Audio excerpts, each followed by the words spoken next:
Hi friends, I'm back with a video. అయితే ఇదైతే part 3 అనమాట.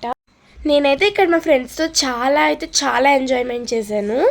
నాకైతే ఈ లొకేషన్ చాలా బాగా నచ్చింది అండ్ చాలా ఎంజాయ్ అయితే చేసాం. అండ్ గైస్, తినైతే నా లిటిల్ బెస్ట్ ఈ సోను అండ్ తినైతే మా సార్ అండ్ మ్యామ్ వాళ్ళ సన్.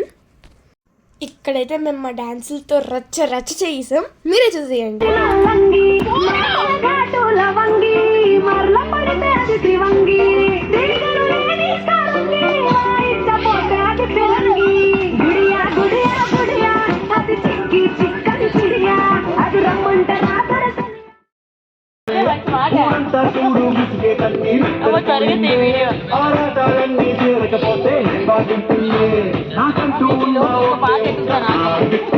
అమ్మయ్య, ఇదన్నమాట గైస్, చూసారు కదా మా పిక్నిక్ హడావిడి. Bye bye, see you all.